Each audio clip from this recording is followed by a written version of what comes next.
Show with me, Joe. It's Window Wandering Wednesday, which means we look out windows from around the world, see what's out there, and find out what's happening in the world of science, technology, and startups. Let's wander. It's the Joe Show. That's right, we're going to look out some windows and talk about some headlines. Welcome to my Window Wandering Wednesday show/podcast.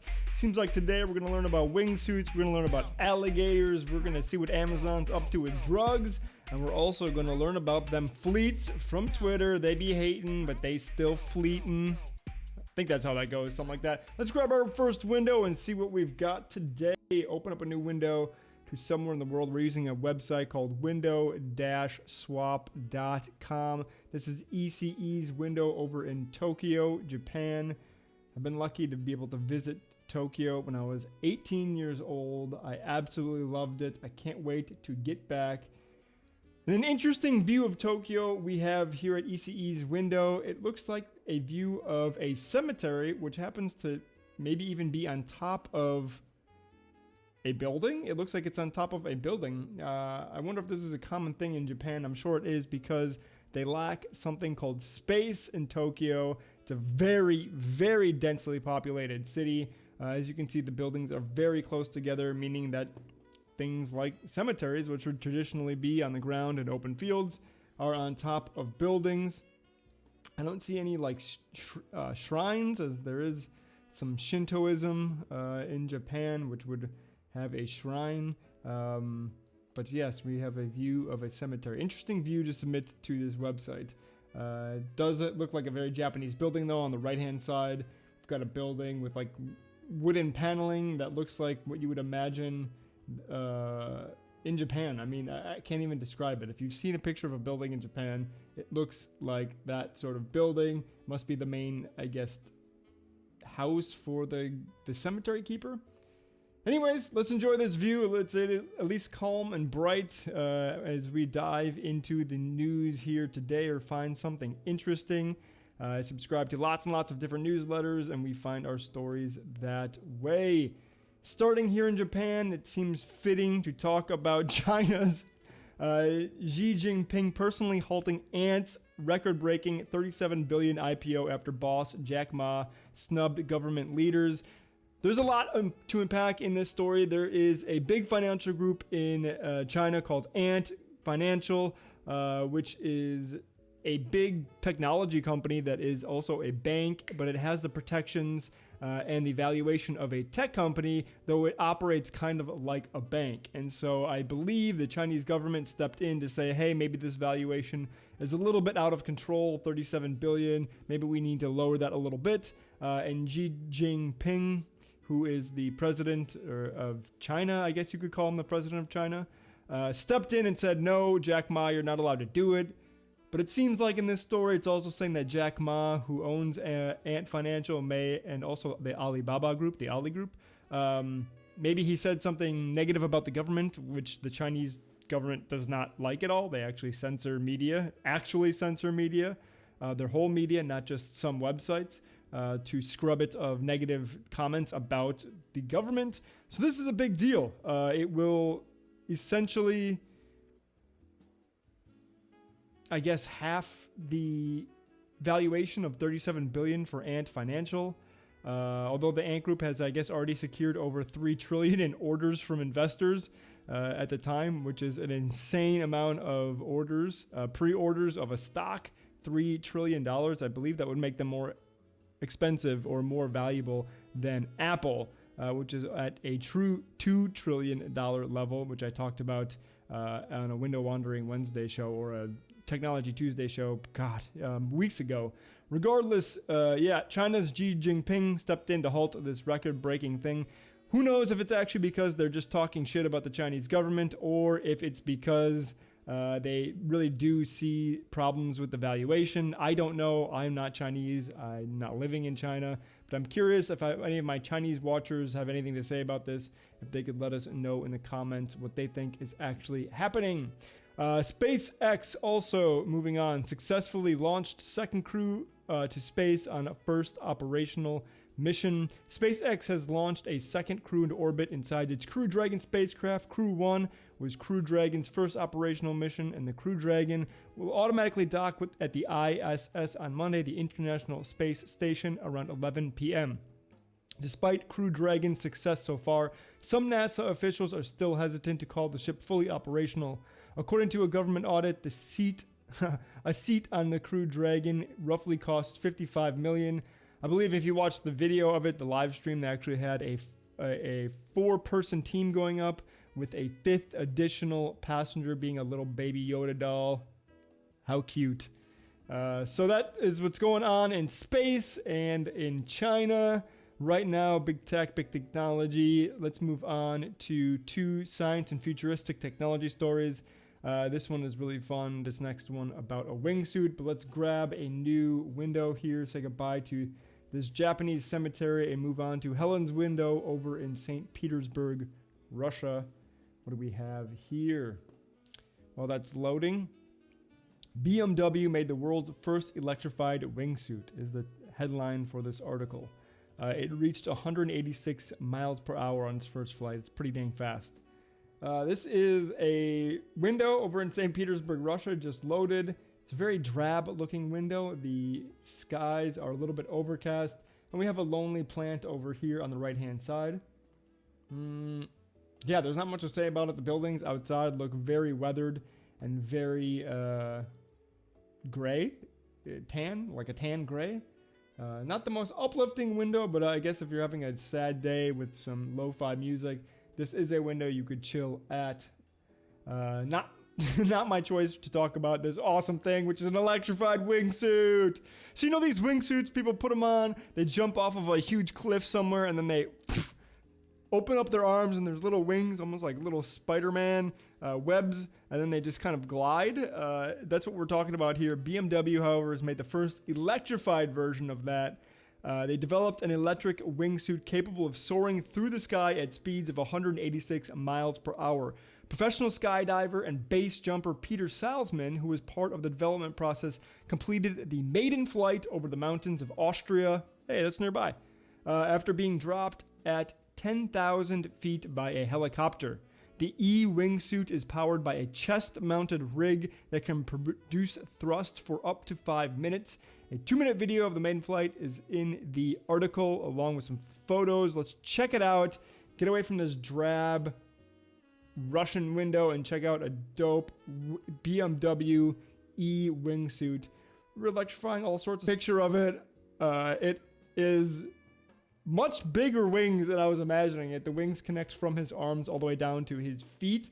And underneath him, there is, I thought it was maybe like a chest, like a small battery pack that was powering something. But there is legit like a attachment that almost looks like a, I guess you could call it like a ski, it's not ski, an underwater personal like driving vehicle. I don't know if you've ever seen it, but there are these things that you can hold on to underwater that have 2 motors on the side, and then you hold on to it in the middle, and it kind of pulls you along underwater. It looks like that, but a thruster of an airplane. So there's like 2 thrusters on the side. It's on kind of more his stomach than his chest, and I guess that is what is actually propelling you forward. So this looks kind of like a man became an airplane. That's what this looks like. If a dude was an airplane and the thrusters weren't attached to the wings of a plane, but were like right underneath it where the wheels would be. Yeah, this man became a plane. This is a man plane. A mlane. A plan. No, not a plan. This is a man plane. You gotta call it man plane. You can't smash those 2 words together nicely. This is a mlane. Look at him go. Oh, you can see the beautiful mountains of Austria here. They are quite beautiful. And yeah, he's flying along. He's even letting off a little trail of steam, I guess. This is pretty crazy, this guy. I wonder if we can watch the video here real quick and see this guy jump on out of the plane. The electrified wingsuit from BMW. The video starts and it's kind of, yeah, we see it here. And my computer is, of course, taking forever to load the video because why would it work when I need it to work, you know? Nope. Doesn't want to load the video. No, nope. The video starts with like a picture, like a hero shot of the wingsuit, it looks like. That's pretty cool though. I'll leave that be for now. Let's move on from that. Go back to the St. Petersburg, Russia window. And we'll grab a new one for the next story because, yeah, I can't take looking at that much longer.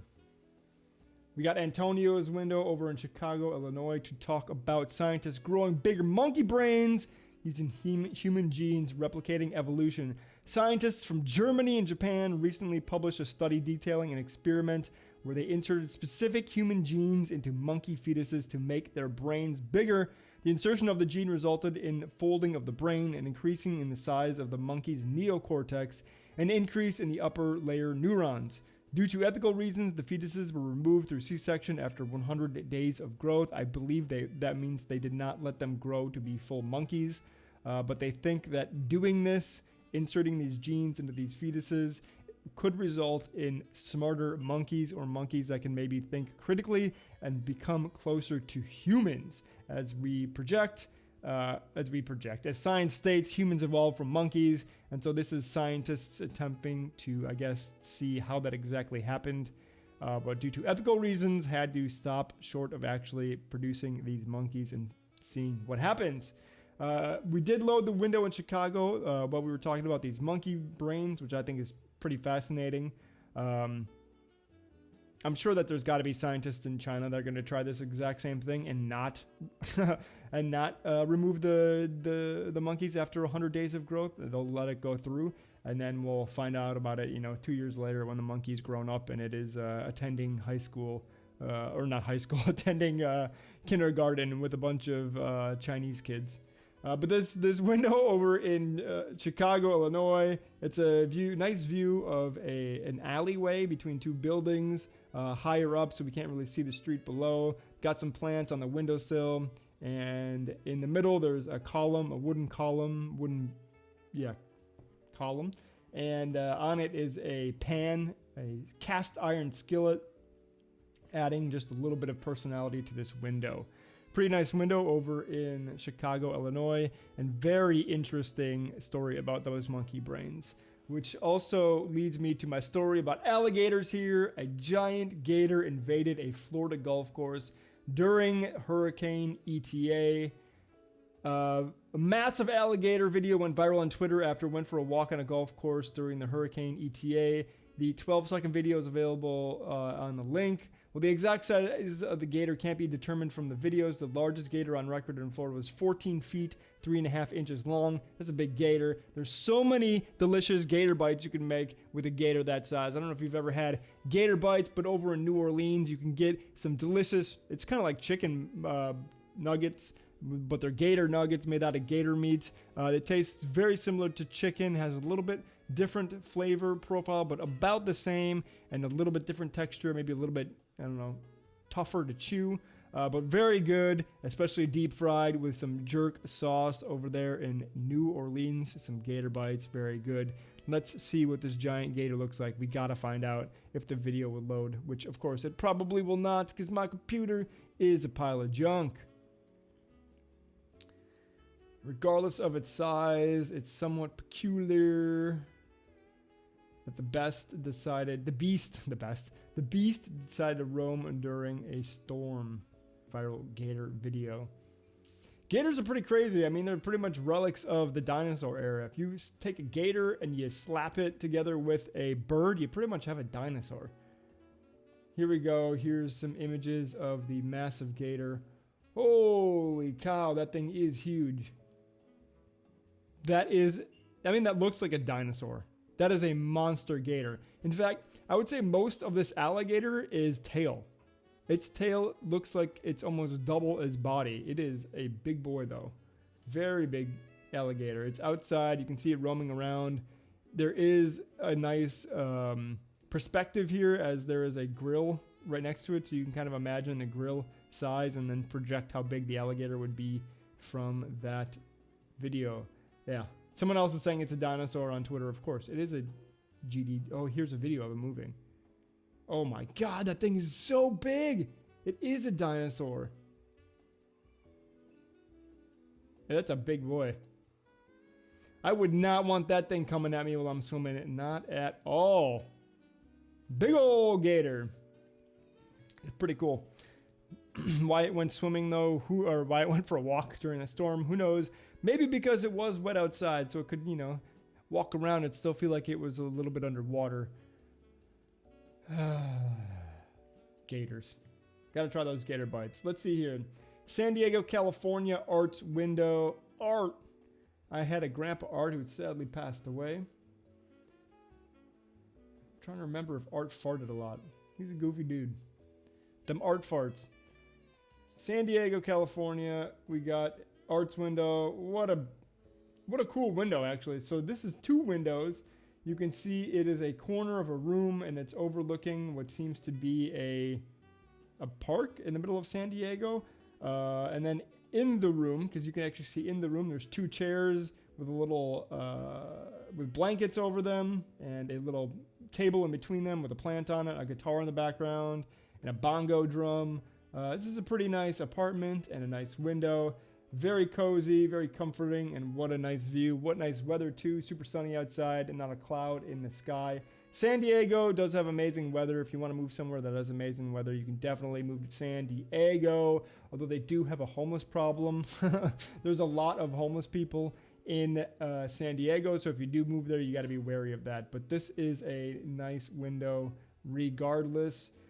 Just a little note for Thanksgiving, which is coming up next week. Zoom is offering no time limits on family video get-togethers, and this guy is actually moving now. Art decided to move the camera towards the window, and now he is placing the camera on the windowsill, and we are looking out of his window. This is morphed into just a video of San Diego outside with a beautiful day. Very nice, window view of San Diego.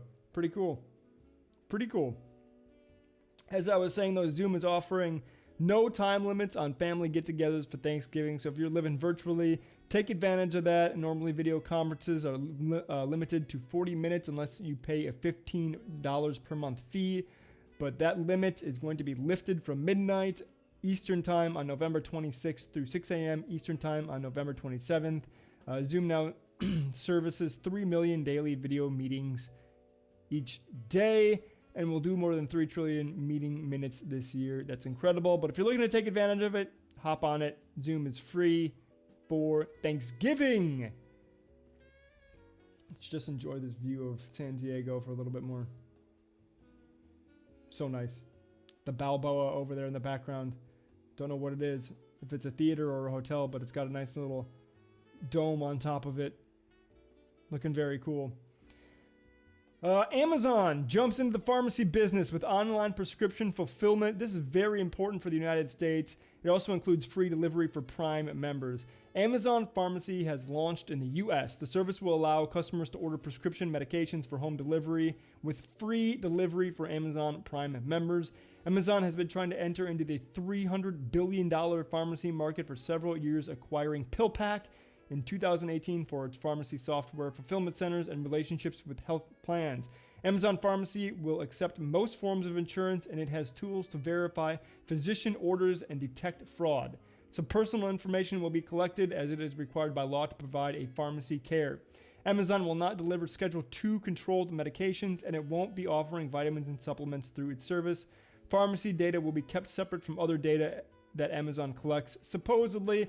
How much we can trust that, I don't know at this point, as the antitrust hearings proved that these companies are doing shady things while they're saying something else in public. So who knows if we can actually trust that. But it is very important that Amazon is offering pharmaceutical medication for free for free delivery to Prime members, because in the US, medicine is such a mess. So if you do have a prescription, look on Amazon to see if they can fulfill it, because no one, and I mean no one in the US, has the logistics and delivery that Amazon does. So this is very important for people who actually need medications. And I'm sure eventually they'll get into Schedule II or other regulated pharmaceutical goods. But for now, it's just Schedule 1. I'm not sure what Schedule 1 prescription medications are. It's pretty cool. you can probably get some pretty nice things through Amazon Prime. Free delivery overnighted to you if you need it. That's very, very good. Just don't use it for, I don't know. I don't even know what you could use it for. Viagra? I guess that's all you're going to use it for. Guys, if you got a Viagra prescription, you can get it through Amazon now. Don't have to rely on Hims. Sorry, Hims, but Amazon now gets me hard. You know what I mean? Let's grab that new window and grab our last story. We got Chang's window over in Taichung, Taiwan. Taiwan, one of my favorite places on the planet. I would move there in a heartbeat. I absolutely love Taiwan. Taipei, one of the coolest cities on the planet. They also handled the pandemic the best. We've got this window here in Taiwan. It looks more like a garage than a window, actually. We're looking out. There's a car parked there. It's street level. We're looking at buildings in the background, apartment buildings. And this looks like the street that I stayed on when I stayed in Taiwan years ago, visiting a friend. Looks definitely like a recent window as this guy is walking by with a mask on. But yes, Taiwan, if you can visit, I would highly recommend it. An awesome place. Favorite part was next to the zoo. There's a gondola that takes you up into the mountains, and you can take that up there and eat some waffles with fruit and drink green tea that was grown right there in that mountain. Absolutely incredible. Highly recommended. What I can recommend though is Twitter rolling out its new feature called Fleets, Twitter Fleets, which are just stories that disappear after 24 hours. Everyone's making a big deal out of it, but to me, this is 2000 and late. So 2000 and late, dude. Snapchat did this years ago. Instagram stole it from Snapchat, and now Twitter is finally implementing this feature. Like, why did it take this long to implement this feature? It's pretty much the exact same thing as stories on both Snapchat and Instagram. It's just these disappearing things on Twitter. So if you got something that you want to say, but you don't want it to stick around, you can fleet it instead of tweeting it because it's fleeting. But it also rhymes with tweet. What a cute name, Twitter. Well done on the name. Seriously, cute name. I get it. Very, very cute. But very 2000 and late on the implementation here. And I really don't see it affecting people much for Twitter. I just don't view I don't think people care. All I saw was people complaining about it and joking about it. Like, I just don't think anyone cares. This is not a new feature. We've been able to do this on all other platforms. But cool, Twitter. Thumbs up. Last story here. This freaky sci-fi speaker beams sound directly into your brain hole. Noveto's Sound Beamer 1 is a speaker that beams ultrasonic sound waves directly to a person's ear as they move around, allowing them to privately listen to audio without the need for headphones. It features a 3D sensing module that detects ears and then targets them with sound waves. What the hell? Creating pockets of sound around the user's head. The Sound Beamer 1.0 can work in spatial 3D mode, immersing the user into a world of three-dimensional sound without blocking any outside sounds. Noveto will be launching the device this Friday. I need to see what this looks like. There's a device that sits on your table, targets your ears directly, and then beams sounds into bubbles around them. Speaker, like it literally looks like a normal speaker. Look at this thing. Looks like a normal speaker. How is it? Oh, we got an ad blocker. Yeah, continue with ad blocker. Sorry. This is so crazy. The brain doesn't understand what it doesn't know, which sounds very mysterious, but how does it actually work? Yeah, this is so weird. I need a diagram to figure out how this thing works. So in gaming, it sounds almost like something that you'd see in a gaming engine. In gaming engines, they're these 3D modeling programs, right? And you can build worlds, you build a room, whatever, and then you need to place lights in the room so that it lights the room up. And the software behind it is actually calculating the light bouncing into the room and then bouncing around on these newer games. It's called ray tracing. It traces the ray of the light and where it bounces to, and it diminishes as it bounces, kind of like light does in real life. And with sound, they do similar things, although you can have emitters where you place an object that's a sound emitter, and then as you walk towards it, as the camera and the player gets closer to it, it gets louder and louder. And then that enables you to have this like 3D sound. So as you walk around it, you can hear it kind of moving around the room and around your head, and then also it sounds quieter or louder based on how close you are to it. And that's what this kind of sounds like, where it's like this emitter that's sitting on your table, and then it somehow targets you and sends the sound directly to you, the player. It's very interesting. I don't know if I explained that right or if it made sense, but I would be very curious to try this out and see what it's like to have this sound being beamed directly into my head. And I wonder if it can beam different things. So if I'm listening to, I don't know, some headbanging dubstep and my friend wants to listen to some Mozart, is it able to beam different things to both of our ears? I'm very curious about that. How interesting, though. Noveto. If you want to check it out, Noveto. Noveto. It's probably noveto.com. Noveto, the brain beaming speaker. What is it called? The Sound Beamer 1.0. Look it up. Sound Beamer 1.0. Probably I'll link it in the comments below. And that'll be the... And actually, let's go back to the window here to end it. We're going to end it here.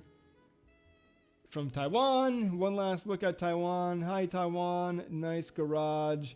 Enjoy your time on your mopeds. That'll do it for today's Window Wandering Wednesday. If you like my content, hit that subscribe button and mash that bell to get a notification every time I upload a new video. This is my Wednesday show where we just kind of talk about headlines. I give you my opinion. We learn about some stuff, some science, some technology,